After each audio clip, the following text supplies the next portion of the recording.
Hi everyone, it's Az here from HeelvsBabyface. Yesterday, saw the release of Ghostbusters Afterlife, so I thought today I'd bring you my review of the live-action Cowboy Bebop that dropped on Netflix. I know, look, I've led a very sinful life, and these are things that I have to do to atone for them.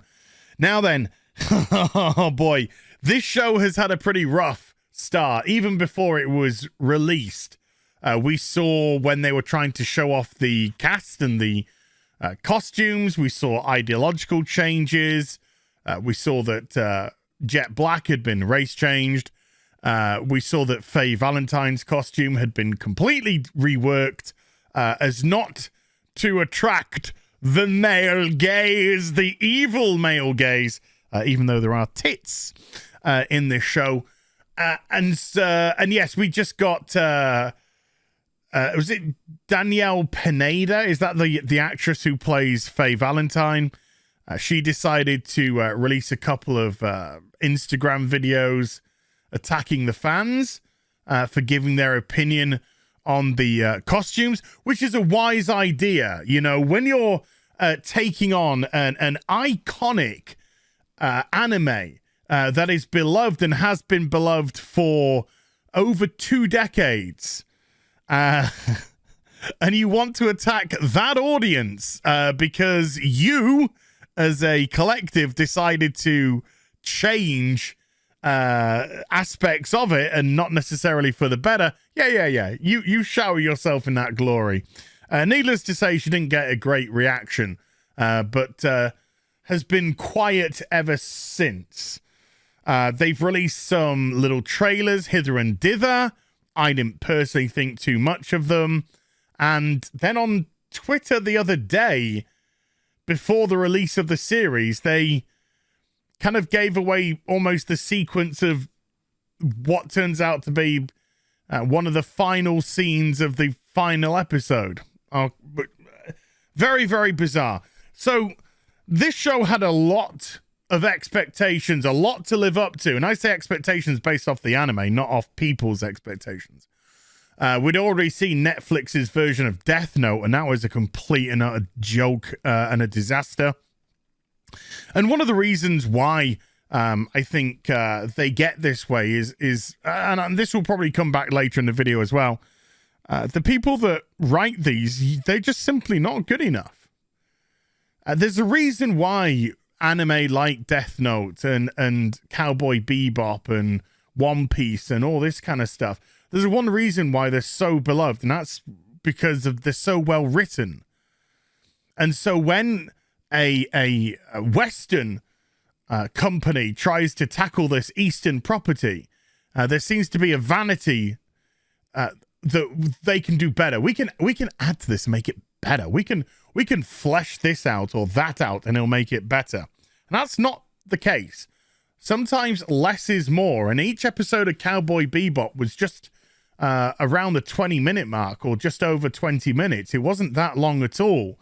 And yet the stories that they told within that short period of time were great. And certainly the themes and the tones would change quite dramatically depending on what they wanted to do. But that was why the writing was so good. Because you could have a lighter episode, and then you could have a headier episode that dealt with some darker themes. And it was beautiful. Needless to say, the music, one of the reasons why Cowboy Bebop has been so popular, their anime, throughout time, is the music is just so incredible. The soundtrack is absolutely incredible. So at least the live action had, let's say, plenty of crutches to lean on should it want to. Well, the first thing that surprised me about the live action was the fact that each episode was 50 minutes long, and there were 10 of them. And they end the series on where Vicious fights Spike for the first time since they realized he was alive again, which is only a few episodes into the actual anime itself. Because it builds up to that absolutely unbelievable episode 26, session, I should really say, shouldn't I? Session 26 for Cowboy Bebop. And this makes the whole live action incredibly messy because, first of all, they are only going a few episodes into the anime. There's 10 50-minute episodes, and they're pulling stories from all over the place. It doesn't matter what session. They're not going in chronological order with the sessions. They're just pulling aspects, and not necessarily full stories either. They might just take a character and say, oh, well, we'll take this character from session 20, Perot de Foix, whatever it was. The great big fat serial killer, which was a wonderful episode, a great episode. And they thought, oh, no, we'll change their backstory and we'll do this with them. And oh, dear God, they made that just an absolute disaster. And so they had so much time to fill in for these episodes that we got expansions on characters that we didn't necessarily need. And they complete and utterly changed them as well. I think as Anna in the live action was meant to be like Annie Anastasia from the anime, who was only in it briefly. Gren is completely changed in this. And these additions don't necessarily make things better. And it's not just, I'm not picking on those two characters per se, but I'm just saying that they took certain characters and just really sort of expanded them and they didn't really add too much to the actual show itself. When it comes to the cast, I will say that John Cho's performance was fine. I like John Cho as an actor. I think he's a good actor. He wasn't playing Spike, though. I don't know who he was playing, but this wasn't Spike Spiegel at all. No idea who this was, but the personality wasn't the same. The way that they played them wasn't the same. And I have to bring this in, of course, and I'm not trying to be unfair, because John Cho looks amazing for his age, don't get me wrong.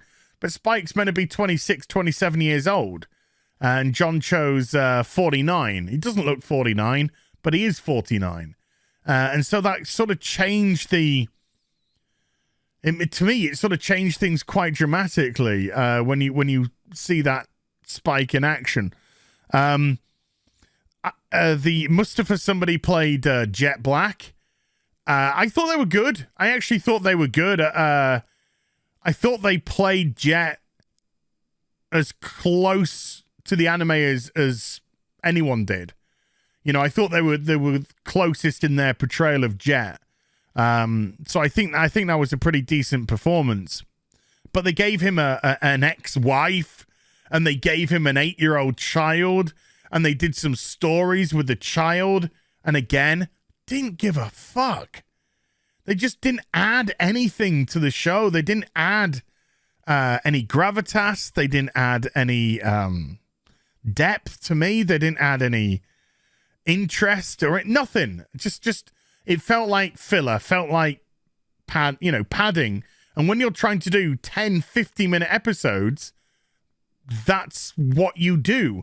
I can't believe that this wasn't 10 30-minute episodes. I was amazed that it was 50 minutes each. I thought it was going to be 30 minutes, a dozen episodes or so, and that was going to be the first season. But no, 10 50-minute episodes.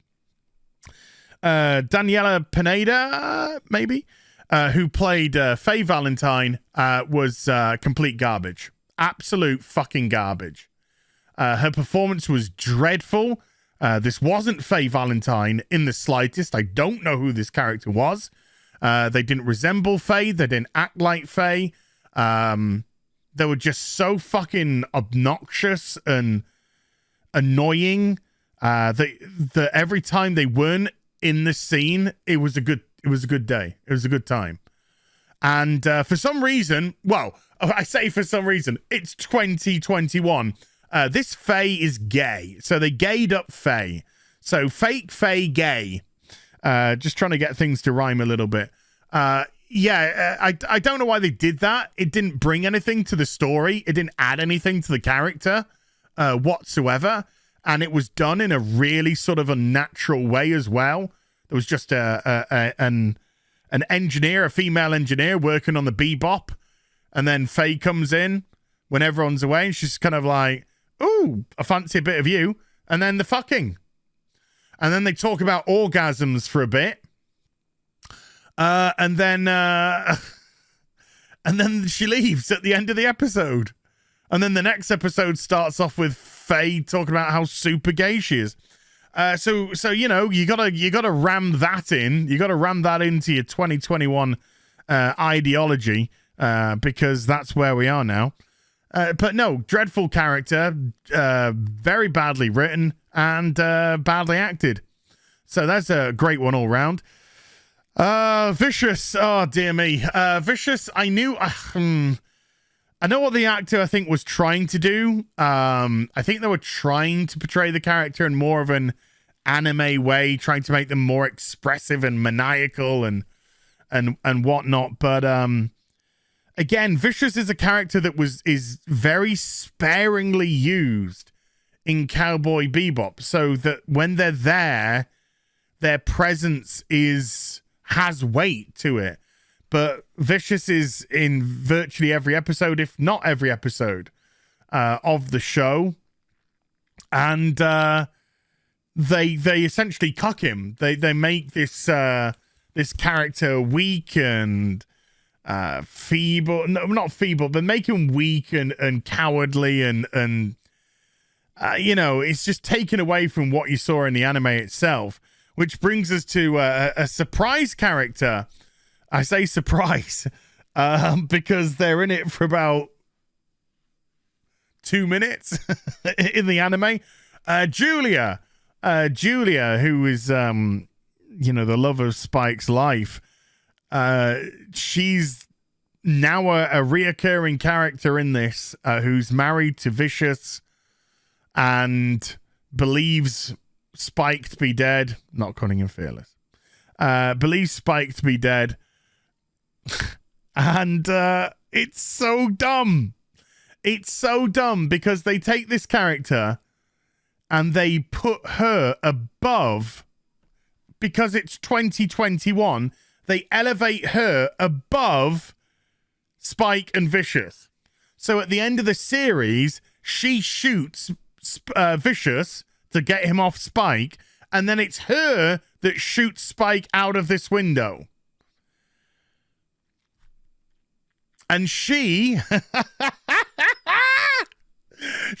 takes over the syndicate at the end of this show.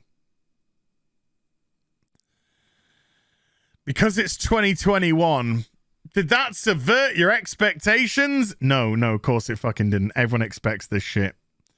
I'm just grateful that Ein was actually a Welsh Corgi. And although there's something that happens with Ein, but whatever. And Ed. Oh boy. I heard that Ed wasn't going to be in the show, and they weren't in the show right up until the very, very final scene where they turn up. I have PTSD with this. It was the most annoying, irritating introduction to a character I'd ever seen. I wanted Spike just to shoot them in the fucking head. We were discussing, I think, on the Real BBC on Tuesday just gone, how they would portray Ed in the live action, and we were talking about how difficult it would be because of Ed's personality and Ed's makeup. And no, they really fucked it up. Oh boy, absolutely horrific. So so in terms of the characters, that's where we are. So story-wise, because they were just pulling great stories from previous sessions, bastardizing them, adding their own shitty writing, thinking that they're fleshing out the lore of Cowboy Bebop, and they're not They're not adding to it at all. They're taking away. They're not adding one bit. The show was so difficult to watch because you were watching so much that you just didn't give a fuck about, while characters that were wearing the skins of your beloved favorites from the anime were behaving in complete and utterly different ways to how they should. Sometimes the cinematography was okay. You know, the CGI was okay. Sometimes it looked like they're on the cheapest of Star Trek sets from 1966. It was awful. It was awful just seeing these great episodes being torn apart by 2020 writers, thinking that they can do better or they can add something to this genius anime. It's fucking genius. And it didn't hit the mark, and the great music couldn't save it. And the couple of good performances that are in there couldn't save it. And it was just a disaster. It really, really was. Please do not make a second season. And I look forward to other animes being bastardized during this period as well. So there we go. I would not recommend a watch on this whatsoever. If you're going to watch Cowboy Bebop, watch the anime. Watch the anime and you'll be really pleased. Don't watch this live action monstrosity. I hope you enjoyed the vid. If you did, do give it a thumbs up and also subscribe to the channel. Follow me on social media and YouTube for live streaming. Links, they're in the description box down below. And I'll be back with some more stuff very soon. You take care. Bye for now.